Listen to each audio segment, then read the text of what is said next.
Now, in the years since 9/11, we've seen drastic changes in this country. Many of them justified by lawmakers, pundits, defense and intelligence officials and analysts, all peddling constant fear.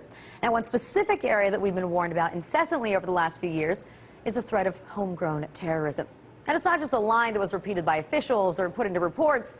No, we saw the government act on it. We've now seen extensive documentation of local police departments, specifically the NYPD, spying on Muslim communities. We've seen one sting operation after another. And how could we forget? There were those hearings on Muslim radicalization held right here on Capitol Hill.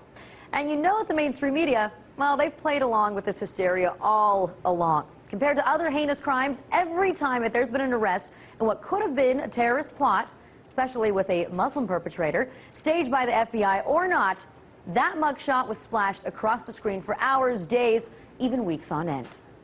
So who is this teenager authorities say wanted to cause so much mayhem in Portland?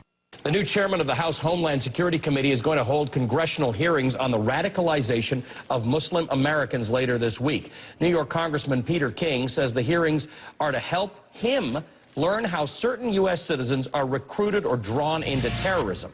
According to court records, Mohammed said he had been interested in jihad since he was an early teen, even writing for a jihadist website under an assumed name. All of them were actually the intended targets of a would-be terrorist here to wage war right in his own backyard.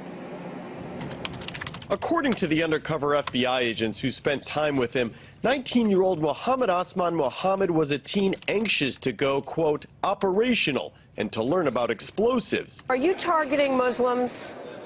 Absolutely not. What I'm targeting is violent terrorists and extremists.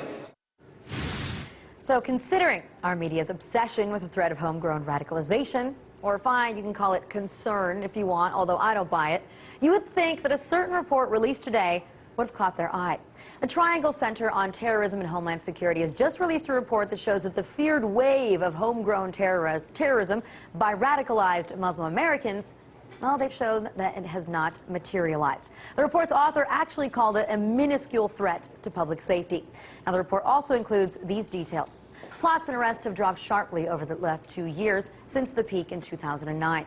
Of about 14,000 murders in the United States in the last year, not a single one resulted from Islamic extremism. So, there you go, folks. This incredible threat hasn't materialized. And yet, what are the sacrifices that we've all been forced to make in order to be ready to counter it? What are the grave offenses that have been committed against our civil liberties? The power grabs that lawmakers have been able to make while selling us fear of a homegrown threat. Now, as usual, Glenn Greenwald did another great job today of recounting it for us at his blog on Salon.com. That includes Miranda rights being curtailed for domestic terror suspects. We now have an indefinite military detention provision codified into law through the NDAA that was just signed by the president on December 31st of last year. There's a bill that's been pushed by members of Congress to strip Americans of their citizenship if they're accused of being associated with terrorism. And as I already mentioned, we've seen our local law enforcement spy on Muslim communities, spy on and infiltrate communities based on their religion, even work with the CIA in order to do it. Now, you guys know that that's technically against the law, right? And yet, all along, where has our mainstream media been when it comes to reporting on these changes? The truth is that for the most part, they have been part of the crowd that's actually been peddling the fear. They've allowed the fearmongers to grace the television screens, often unchecked by any facts or statistics. They've spent countless hours holding up the threat and the fear by flashing mugshots of scary-looking Muslim men. And yet when a report comes out showing that this threat has been inflated, that the facts do not back up the claims, they just completely ignore it.